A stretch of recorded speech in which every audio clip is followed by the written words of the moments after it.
డబ్బు, అనారోగ్యం, ఉద్యోగం, వ్యాపారం, అప్పులతో బాధపడుతున్నారా? మీకోసమే launch your future program. Hi hello నమస్తే, welcome back to Suman TV. అమెరికాలో ఉన్నటువంటి భారత్ ఐటీ కంపెనీలకు ట్రంప్ రాక మంచిదా కాదా? మరి ఐటీ సెక్టార్కి బంపర్ ఆఫర్ అంటున్నారు. మరి దీనిపైన నిపుణులు ఏమంటున్నారు? మరి మరింత సమాచారం అందించడానికి ఈరోజు మనతో పాటు స్టూడియోలో ఉన్నారు బిజినెస్ అనలిస్ట్ నంది రామేశ్వరరావు గారు. సార్తో మాట్లాడదాం. నమస్తే సార్.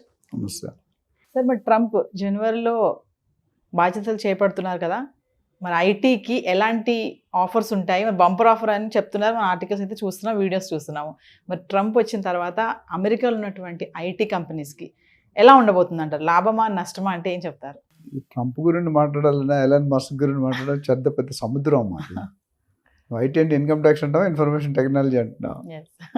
సో ఇన్ఫర్మేషన్ టెక్నాలజీ నాకు తెలిసి అంతకుముందు చెప్పాను, అమెరికాలో ఎవ్రీ 4th ఇంజనీర్ అంటే 1 2 3 4 నుండి 8 every 4th engineer in America is from India. Every 4th engineer from India is from south. Every 4th engineer from south is from Andhra Telangana.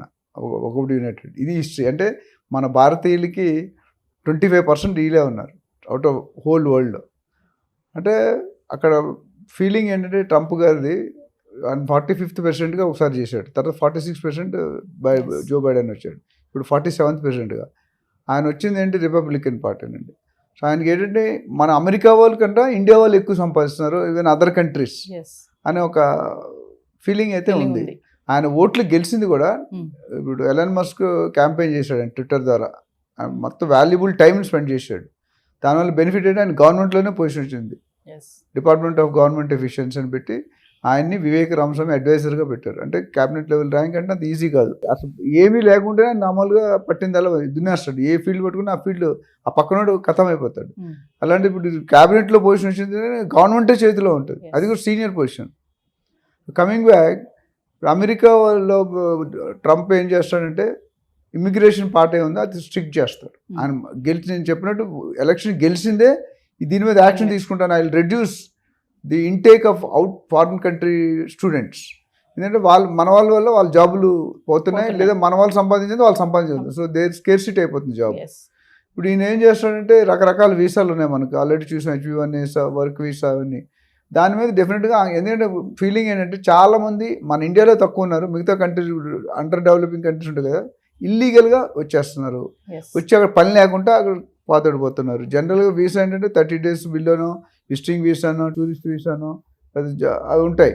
అది లేకుండా ఇప్పుడు నేను ఏం చేస్తున్నాడు, కొద్ది స్ట్రిక్ట్ కండిషన్ పెడుతున్నాడు.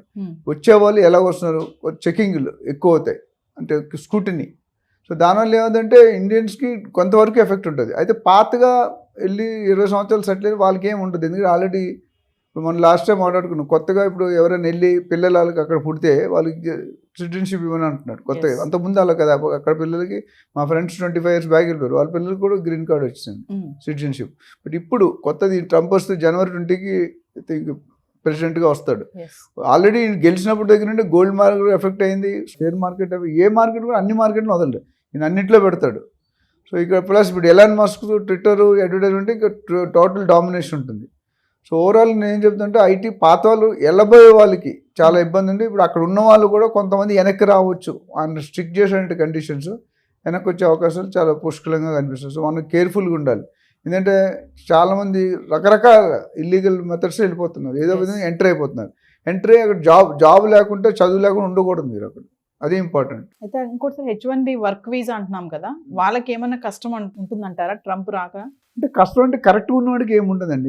India has good intelligence, IQ levels బాగుంటాయి. మన ఇండియా వాళ్ళు ఎక్కువ మంది ఎందుకు ఉంటారంటే, ఇప్పుడు దేశంలో ప్రపంచంలో ఎన్నో కంట్రీస్ ఉన్నాయి, అక్కడ ఎందుకు అంటారంటే మనకున్న ఐక్యూ లెవెల్స్ చాలామందికి ఉండవు, ఇంక్లూడింగ్ అమెరికన్స్. సో మన వాళ్ళు అక్కడ బిజినెస్లు కానీ, హాస్పిటల్స్ కానీ, ఇంజనీరింగ్ ప్రొఫెసర్స్ కానీ అందరూ కూడా మన వాళ్ళు డామినేషన్ ఉన్నారు. సో వాళ్ళ మీద ఏంటంటే రైట్ క్యాండిడేట్ లోన్కి అలౌ చేయండి, ఎవరిని పడితే వాళ్ళని అలౌ చేయకండి. సో ఇంపాక్ట్ అనేది ఆయన ఎంత తీవ్రంగా ఉంటుందని చెప్పడం, బట్ డెఫినెట్గా ఇంపాక్ట్ అయితే ఉంటుంది నా ప్రకారం. వర్క్ వీసా అంటున్నారు కదా, వర్క్ వీసా అంటే ఏంటి సార్, దాంట్లో ఏమైనా టైప్స్ ఉంటాయా? వర్క్ వీసాలో టైప్స్ ఉంటాయి. మెయిన్ వర్క్ వీసా ఏంటంటే మనం జనరల్గా ఏమవుతుందంటే మనం చదువుకున్న తర్వాత నార్మల్గా చూసుకుంటే వెళ్ళగానే జాబ్ రాదు, తర్వాత ఇంటర్న్షిప్ చేయాలి, ప్రాక్టీస్ చేయాలి, దాని తర్వాత జాబ్ వస్తుంది. గంటకి $40 లెక్క ఇస్తారు. కానీ మన వాళ్ళకి ఇండియాలో ఇండియా కానీ బయట కానీ $10 కూడా యాక్సెప్ట్ చేస్తారు. ఇప్పుడు అది కూడా మారుస్తాను అంటున్నాడు. సో ఓవరాల్గా మన చదువు అయిపోగానే అక్కడ వెళ్ళగానే జాబ్ వస్తుంది, వర్క్ వీసా అంటే వర్క్ ఉంటే మీకు ప్రాబ్లం ఉండదు. అంతకుముందు అలా ఉండేది కదా. ఇప్పుడు అంటే వర్క్ వీసా లేనప్పుడు డిఫరెంట్, లేకపోతే మీరు వెళ్ళడానికి వీల్లేదు. సో అది main problem. So visa with work, already మీకు అపాయింట్మెంట్ లెటర్ ఉంది కంపెనీ, అక్కడ వెళ్ళి అయితే చాలా మంది ఏం చేస్తుంటే ఈ టూరిస్ట్ వీసా ఇట్లా వెళ్ళి అక్కడ ఉండి ఎత్తుక్కుంటారు జాబ్స్. అక్కడ కాబట్టి ఆల్రెడీ జాబ్ ఉంటేనే వెళ్తాడు, ఈజీ అన్నిటికంటే. సార్ ఇంకోటి వర్క్ వీసాలో రకాలు ఉన్నాయి కదా సార్, షార్ట్ స్టే అని ఒకటి, దీర్ఘకాలిక అని ఒకటి, EU బ్లూ కార్డ్ వీసా అనేసి, కొంచెం ఒకసారి వివరిస్తారు. అంటే ఇది ఏంటంటే షార్ట్ వీసా అంటే చాలా మంది సెమినార్స్ కానీ వర్క్ షాప్స్ కానీ సింపుల్గా 2 days 3 days బిలో 10-15 days లేదా బిలో 1 month వాళ్ళకి షార్ట్ టర్మ్ అంటే షార్ట్ స్టేయింగ్. విజిటింగ్ వీసాకి అయితే 6 నెలలు అంత టైం ఉంటుంది. దీనికి షార్ట్ అంటే వెరీ రిస్ట్రిక్టెడ్ టైం. దీర్ఘకాలిక లాంగ్ టర్మ్ అంటే at least up to 1 year 90 days. అంటే కొన్ని కంట్రీకి కొన్ని రూల్స్ ఉంటాయి, ప్రతి కంట్రీకి. ఆ 1 year లోపు వెళ్తే మీకు లాంగ్ టర్మ్ వీసా. అదే EU బ్లూ అన్నారు కదా, దానికి ఏంటంటే మోర్ దెన్ 1 year. అంటే టాలెంట్ ఉన్న వాళ్ళు కూడా ఉంటుంది. ఎందుకంటే టాలెంట్ లేని వాళ్ళు తీసుకోరు. They don't want white elephants. White elephant అంటే పని పాటు చేయలేడు. సో వాళ్ళు ఏంటంటే డెఫినెట్గా మన ఇండియన్స్ ఎందుకు ప్రిఫర్ చేస్తారంటే ముఖ్యంగా cost of labour is very less. వాడు $40 తీసుకుంటే మనం $10 కూడా వర్క్ చేస్తాం. అక్కడ వాళ్ళకి ఏంటంటే ప్రాఫిట్ ఎక్కువ ఉంటుంది. అందుకని ఇండియన్స్ బ్యాక్ అండ్ సర్వీస్ అని ఇండియాలో పెడతారు. వాళ్ళ దగ్గర పెట్టుకోరు. వాళ్ళ దగ్గర $40 మనకు $5 ఇచ్చే మనం చేస్తాం. జనరల్గా $10. అది సీనియారిటీ బట్టి 18, 20, 22, 30. యాక్చువల్లీ ఇప్పుడు లేటెస్ట్ ట్రంప్ ఏమంటున్నారంటే అది కూడా $10 నుండి కూడా అలౌ చేయని అంటున్నాడు. మనం ఏంటి ఖాళీ ఉంటే డబ్బులు రావు కదా. సో ఆ $10 వస్తున్నాను కూడా స్క్రూటినీ చేయమండి. ఇప్పుడైతే యాక్సెప్ట్ చేస్తున్నారు ఇండియన్స్ కానీ అదర్ కంట్రీస్ కానీ. కానీ ఫ్యూచర్లో ఈయన ప్రెసిడెంట్ అయ్యాక దాని మీద కూడా ఒక కొరడా వేసే పరిస్థితి కనిపిస్తుంది. ఎందుకంటే మినిమం $25 ఉండాలి, $30 per hour నువ్వు సంపాదిస్తేనే ఇక్కడ ఉండు, లేకపోతే యూ లీవ్ ది కంట్రీ. ఇంకొకటి H1B అప్లికేషన్, వీసా అప్లికేషన్ పైన కూడా కఠిన పరిశీలన జరుగుతుందని చెప్పేసి వింటున్నాం మనము. అది ఎలా ఉంటుంది? ఈ ఇమిగ్రేషన్ అనేది ఇమిగ్రేషన్ మనం మాట్లాడుకున్న సబ్జెక్టులు అన్నీ కూడా అన్నిటి మీద ఇంపాక్ట్ ఉంటుంది. ఎంత ఇంపాక్ట్ ఉంటుంది చెప్పలేం, బట్ డెఫినెట్గా impact is going to be there because it's totally against more people coming in and occupying Americans jobs. మనం వెళ్ళామంటే వాటి మనం తక్కువ రేటుకి ఎక్కువ పని ఇస్తాం, వాళ్ళు ఎక్కువ రేటుకి తక్కువ పని చేస్తారు. సో డెఫినెట్గా అప్లికేషన్ స్క్రూటినీలో టైట్ చేస్తాడు. ఇంతకుముందు అంత లిబరలైజేషన్ ఉండదు. అడుగుతాడు, మీరు ఎప్పుడైనా వీసాకి వెళ్తే 3-4 క్వశ్చన్లు అడుగుతాను. నువ్వు ఎందుకు వెళ్తున్నావు, ఎక్కడికి వెళ్తున్నావు, ఎన్ని రోజులకి వెళ్తున్నావు, నువ్వు బ్యాలెన్స్ చూపాలి, ఇక్కడ ఇన్ని లక్షలు ఇన్ని కోట్లు అని చూపిస్తేనే మీకు అలౌ చేయాలి, లేకపోతే అలౌ చేయడు.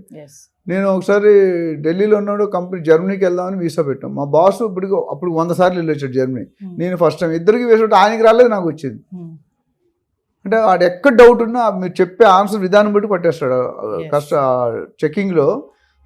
ఓవరాల్గా నేను చెప్పాలంటే ట్రంప్ వల్ల మనకి కొద్దిగా డ్యామేజ్ జరిగే అవకాశమే ఎక్కువ కనిపిస్తుంది. రిలేషన్స్ ఉంటాయి మామూలు పైపైన నడిచేది, ఇంటర్నల్గా he wants America to be stronger then any other country. So ఓవరాల్గా వీసా మీద కానీ H1 కానీ లేకపోతే స్టూడెంట్ వీసా కానీ ఇవన్నీ కూడా చాలా క్రిటికల్. సో ఫైనల్గా స్టూడెంట్స్ అయితే అనుకుంటున్నారు ఐటీకి మాత్రం ఎటువంటి డోకా లేదు, మాకు ఇది ఒక బంపర్ ఆఫర్. ఇమిగ్రేషన్ విషయంలో కానీ వీసాల విషయంలో స్ట్రిక్ట్ చేసినా ఐటీ సెక్టర్ పరంగా మాత్రం ఎటువంటి ప్రాబ్లమ్స్ ఉండవని స్టూడెంట్స్ అనుకుంటున్నారు. దీన్ని ఎలా చూడొచ్చు అంటారు ఫైనల్గా? అంటే మిక్స్డ్ ఒపీనియన్ అండి. కొంతమంది వరకు పర్లేదు, పాత వాళ్ళని అంత టైట్ చేయలేడు, ఎందుకంటే already they've settled and card ఇచ్చేసాడు. బట్ కొత్తగా వెళ్ళే వాళ్ళకి కొద్దిగా టికెట్ లేని ప్రయాణం ఎక్కట్లాగా డెఫినెట్గా there will be some problem. అంటే కొద్ది స్ట్రిక్ట్నెస్ వల్ల కొంతమంది స్కూటీని ఎక్కువైతే కొంతమంది వెళ్ళిపోవచ్చు బయటికి. ఉన్న వాళ్ళని పంపిస్తూ లేటెస్ట్గా 1-2-3 years ఉన్న ఇబ్బందే, ఆల్రెడీ 10-20 years ఉన్న వాళ్ళకి ఇబ్బంది ఏమి లేదు. బట్ కొత్తగా వెళ్ళే వాళ్ళు మాత్రం ఆంక్షలు చాలా కఠినంగా ఉంటాయి, దాన్ని ఫాలో చేస్తారు. ఫాలో చేసినట్టు అంత సెట్ అయితే చాలామంది ఏం చేస్తారంటే ఇల్లీగల్గా రకరకాల వేస్ ఉన్నాయి, ఎలాగోలా దూరేద్దామని వెళ్తారు. ఆ దూరం వెళ్ళినప్పుడు ఇబ్బంది అవుతుంది అనమాట. సో అలాంటివి కఠినంగా స్క్రూటినీ చేసి ఎలిజిబుల్ అయితేనే పంపిస్తారు. Thank you sir.